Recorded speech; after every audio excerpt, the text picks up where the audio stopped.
Hai teman, apa kabar? Saya Tony Wijaya. Saya mengucapkan selamat datang dan selamat mendengarkan podcast kami. Melalui podcast ini, kami memiliki misi bagi pendengarnya agar setiap pendengarnya bisa memiliki kehidupan yang sehat, sejahtera, dan berbahagia. Kami ingin menjadi sebuah cahaya lilin di tengah kegelapan yang bisa memberikan harapan, manfaat, dan solusi bagi setiap pendengarnya. Selamat mendengarkan podcast kami dan semoga Anda menjadi pendengar untuk podcast kami berikutnya. Salam 1, 2, 3, salam sehat, sejahtera, dan bahagia.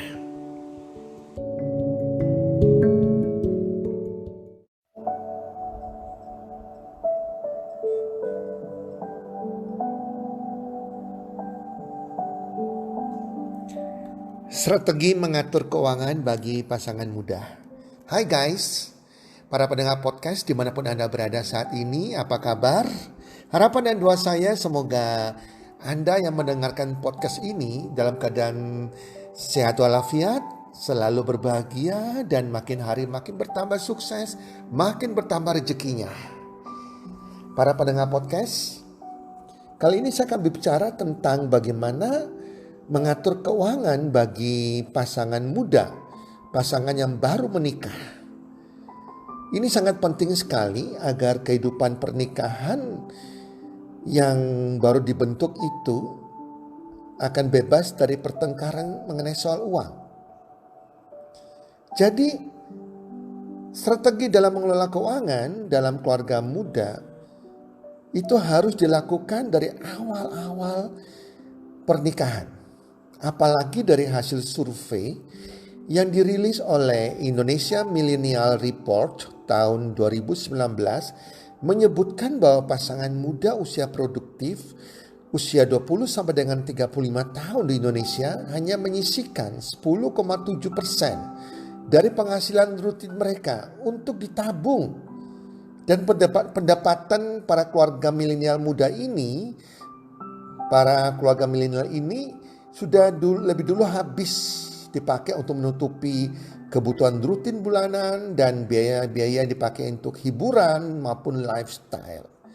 Dari sini kita melihat bahwa keluarga-keluarga muda tidak ada perencanaan untuk mengelola keuangan dengan benar. Dan ini akan jadi masalah di kemudian hari. Perencanaan keuangan keluarga muda sangat penting agar keluarga tetap happy sampai tua.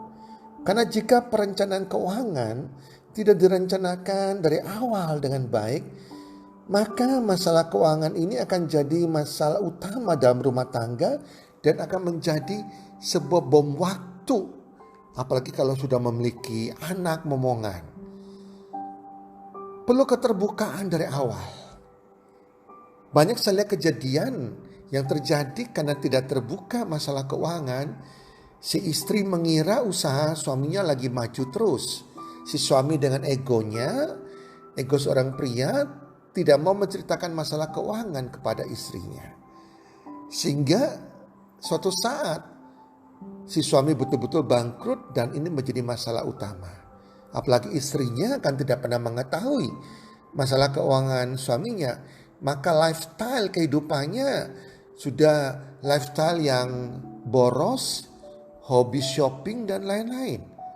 Demikian juga dengan anak-anak yang dimana orang tuanya tidak terbuka masalah keuangan kepada anak-anak mereka. Anak-anak ini kan cenderung menuntut dan kalau tidak terpenuhi mereka akan menjadi anak-anak yang marah sama orang tua. Karena mereka tidak pernah tahu kondisi keuangan orang tua. Jadi dari awal perlu keterbukaan antara pasangan muda sampai kalau dengan anak-anak mereka sudah mulai mengerti, juga keterbukaan dengan anak-anak juga tentang masalah keuangan tersebut. Jadi kali ini saya akan membagikan tips atau strategi bagaimana mengatur keuangan bagi pasangan muda sehingga tidak jadi masalah di kemudian hari. Yang pertama, yang terpenting yang pertama, begitu Anda menikah, harus segera mendiskusikan, berembuk ya, masalah keuangan, masalah mengelola keuangan dengan pasangan Anda.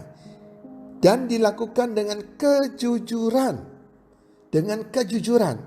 tanpa ada yang ditutup-tutupi. Ini adalah komunikasi keterbukaan pertama dengan pasangan Anda. Jadi sekali lagi saya katakan, jangan ada yang ditutup-tutupi. Karena sudah berumah tangga harus terbuka dengan jujur. Semuanya harus jujur, terbuka mengenai penghasilan masing-masing. Berapa penghasilan dari yang pria, berapa penghasilan dari yang wanita. Atau mungkin juga wanitanya tidak bekerja, jadi penghasilan cuma satu dari pasangannya, harus terbuka semuanya. Jadi yang wanita juga harus mengetahui berapa income dari suami. Dan demikian sebaliknya, berapa aset yang dimiliki oleh sang suami maupun sang istri. Bahkan bukan itu saja, hutang-hutang yang dibawa sampai menikah. Hutang si pria apa saja, hutang si wanita apa saja. Jadi sejak awal harus dibuat keterbukaan, kesepakatan juga. Pentingnya perencanaan keuangan ini harus sepakat merencanakan keuangan untuk masa depan yang baik. Ditentukan juga siapa yang jadi bendahara keuangannya nanti, yang bertugas mengelola keuangan, yang membayar tagihan-tagihan, dan lain-lain. Ini harus terbuka. Oke, ya, kalau ini bisa terbuka, berarti pasangan suami istri ini dari awal start sudah memiliki visi dan misi yang jelas tentang keluarganya. Visi adalah membentuk keluarga yang harmonis sampai usia tua, yang tidak memiliki masalah keuangan. Misinya mengelola keuangan yang benar setiap bulan bersama-sama. Wow, ini kalau bisa dilakukan akan keren-keren banget para pendengar podcast. Nah, setelah yang pertama mendiskusikan keuangan dengan pasangan dengan kejujuran, yang kedua sudah mulai cek kesehatan keuangan kalian berdua. Kesehatan keuangan pasangan muda ini. Jadi harus mengetahui dong posisi keuangan kalian berdua bagaimana. Mulailah ambil kertas putih, kertas blanko, dan kertas itu dibagi dua bagian. Sebelah kanan dituliskan semua pengeluaran rutin rumah tangga Anda, mulai dari listrik, air, makan, cicilan hutang, dan lain-lain. Dicatat semua pengeluaran rutin rumah tangga. Nah, berikut ini adalah contoh-contoh pengeluaran rutin bulanan sebuah keluarga muda yang Anda harus tulis di bagian kanan tersebut. Yang pertama, biaya makan. Jadi Anda harus mulai menganggarkan biaya makan dalam satu bulan. Pengeluaran rutin dalam satu bulan terhadap biaya makan. Ya, kita asumsikanlah sekali makan 25.000 kali 3 kali sehari, 75.000 satu hari dikali 2 orang. Kurang lebih 150.000 per hari. Satu bulan 30 hari berarti sekitar 4,5 juta. Itu biaya makan. Jika kita mau irit, bisa ditekan, jangan makan di luar. Kita atau makan di luar dengan budget makannya mungkin bukan 25.000 per sekali makan, mungkin hanya 15.000 atau whatever lah. Ya, atau memasak sendiri makanan di rumah Anda. Ya, bawa makan sendiri ke kantor yang dimasak dari rumah. Itu bisa menghemat. Yang kedua, biaya rutin apa? Mungkin Anda lagi kontrak rumah, jika memang Anda kontrak rumah, atau Anda sedang membayar cicilan. Cicilan apartemen yang Anda tinggali itu cicilan rumah. Nah, Anda udah masukkan cicilan per bulannya berapa. Itu biaya rutin. Biaya rutin listrik dan air pemakaian per bulannya berapa? Dikira-kira berapa? Biaya transportasi. Ini adalah ongkos bensin untuk kendaraan Anda atau biaya naik ojek Anda jika Anda naik ojek atau naik taksi. Per bulannya berapa? Boleh diperkirakan untuk dua suami istri muda ini. Kemudian biaya komunikasi yaitu pulsa HP atau pakai data HP. Itu harus mulai dianggarkan biaya bulanannya berapa. Kemudian keperluan per bulan contohnya keperluan pribadi odol, sampo, sabun mandi, sabun cuci piring, kecap, garam, bumbu dapur dan lain-lain. Ya, kemudian kebutuhan kesehatan. Kita perlu sehat apalagi situasi COVID-19 seperti saat ini. Beli suplemen yang bagus, suplemen organik ya. Vitamin C misalnya yang organik atau minyak kayu putih dan lain-lain yang sudah mulai Anda anggarkan per bulan. Mungkin juga Anda akan ada bantu orang tua setiap bulan. Anda masukkan di situ atau juga biaya sedekah atau Anda berikan ke tempat ibadah. Mungkin 2,5% sampai dengan 10% tergantung agama dan keyakinan masing-masing. Nah, apalagi biaya-biayanya. Nah, juga jangan lupa biaya dana dompet. Dana dompet adalah pasangan kita masing-masing. Anda harus mengisi dompet Anda dong. Masa dompet kita nggak ada isinya? Ya terserah. Ya, mungkin dompet pasangan Anda berdua setiap dompet Anda diisi 50.000 per hari. 1 minggu berarti 350.000 ya. Ini mungkin untuk semacam biaya-biaya kecil untuk biaya parkir, biaya minum, beli minuman atau apapun itu. Yang jelas kita harus punya uang dalam dompet kita. Jangan sampai nggak ada sama sekali. Anda atur sendiri dan pasangan Anda berapa biaya dompet Anda. Ini adalah contoh biaya-biaya rutin, pengeluaran rutin setiap bulan yang harus ada di bagian sebelah kanan ya, sebelah kanan bagian pengeluaran. Terus kertas di bagian sebelah kiri adalah bagian pemasukan Anda. Segala pemasukan Anda harus tulis di bagian sebelah kiri. Anda tulis semua pemasukan Anda, penghasilan pasangan Anda, jadikan satu penghasilan yang rutin, yang tetap ya. Mungkin gaji Anda atau penghasilan dari bisnis Anda yang lain, semua dimasukkan, digabung jadi satu. Kemudian ditotal. Total penghasilan Anda berapa di bagian sebelah kiri dan bagian sebelah kanan. Pengeluaran Anda semuanya berapa. Itu ditotal. Nah, disinilah kita akan tahu kondisi keuangan pasangan muda ini. Bila ada sisa uang dari pemasukan dikurangi dengan pengeluaran-pengeluaran rutin setiap bulan, ada sisa lebih dari 15%, maka keuangan Anda dikatakan sehat. Makin lebih 15% makin sehat lagi. Keuangan Anda lagi cerah. Tetapi bila sisanya di bawah 15%, berarti kondisi keuangan Anda lagi prihatin. Lagi hati-hati, lagi lampu kuning istilahnya. Tetapi jika pengeluaran Anda lebih besar dari pendapatan Anda, artinya defisit, artinya minus. Ini adalah kondisi keuangan yang sakit. Ini harus menjadi prihatin bagi kedua pasangan muda ini.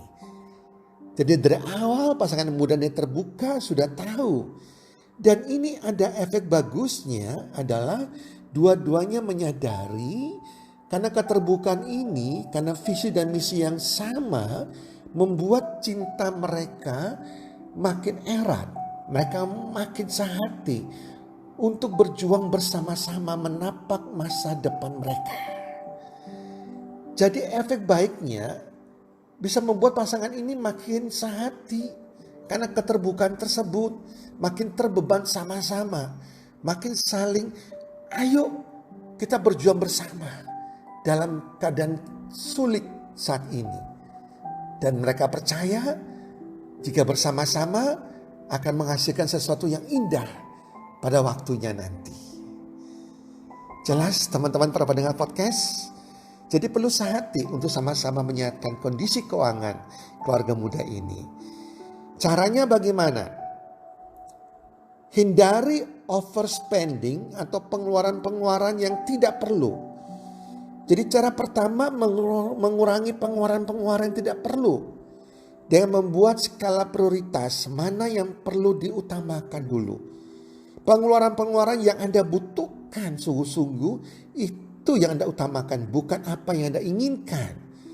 Contohnya untuk makan di luar lah. Itu mulai dikurangkan, dihilangkan. Anda makan di rumah saja atau bawa makanan dari rumah atau makan di kantor.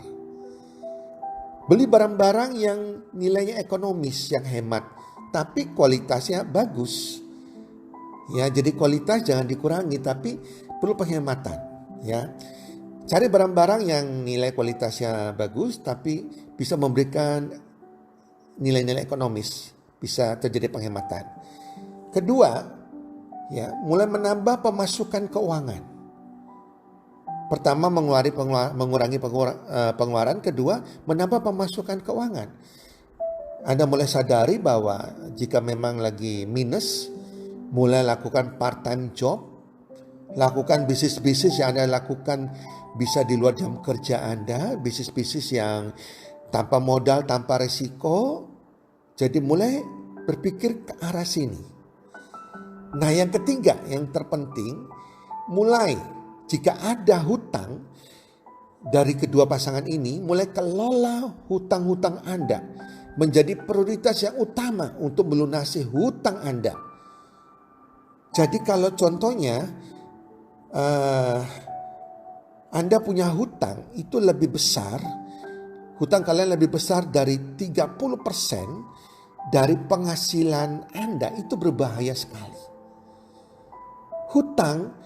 Entah hutang kartu kredit, entah hutang cicilan apartemen, cicilan rumah, cicilan kendaraan bermotor, cicilan hutang kepada pihak ketiga orang lain. Itu semua jenis hutang itu di total jangan lebih besar dari 30% penghasilan kalian. Itu berbahaya sekali. Ya, jadi bank kalau kasih kita kredit, dia juga melihat berapa sih hutangmu? Kalau hutangnya lebih dari 30%, bank tidak akan memberikan kita kredit. Jadi sudah memiliki goal, jangan lagi berhutang, apalagi hutang konsumtif. Jangan sama sekali. Punya prioritas melunaskan hutang dan mengurangi hutang Anda dari waktu ke waktu. Nah, jika Anda punya 2 kendaraan, mungkin pada waktu sebelum menikah Anda punya 2 kendaraan, maka ya kendaraan yang satu dijual sehingga bisa membayar hutang. Pakai 1 kendaraan saja dulu.